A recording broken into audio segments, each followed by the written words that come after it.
అనగనగా ఒక రాజుగారు ఉండేవారు. ఆ రాజుగారికి ఒక పెంపుడు కోతి ఉండేది. కోతి చాలా మూర్ఖుడు కాని రాజుగారికి కోతి అంటే చాలా ఇష్టం. ఆ కోతికి రాజుగారి గదులలోకి కూడా వచ్చే పోయే స్వేచ్ఛ ఉండేది. ఒకరోజు రాజుగారు నిద్రపోతుంటే కోతి కాపలా కాస్తోంది. ఇంతలో రాజుగారి భుజం మీద ఒక ఈగ వాలింది. కోతి ఈగని తోలడానికి ప్రయత్నం చేసింది. కాని ఎన్నిసార్లు తోలితే అన్నిసార్లు ఆ ఈగ కొంచెంసేపు ఎగిరిపోయి మళ్లీ వచ్చి రాజుగారు మీద వాలుతోంది. రాజుగారికి నిద్రాభంగం అవ్వకుండా ఉండాలంటే ఎలా? కోతికి ఒక ఐడియా వచ్చింది. ఒక కత్తిని తీసుకుని వచ్చి రాజుగారి దగ్గర కూర్చుంది.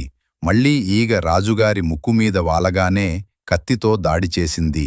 ఈగ ఎగిరిపోయింది కాని రాజుగారికి మట్టుకు బాగా గాయాలు తగిలాయి.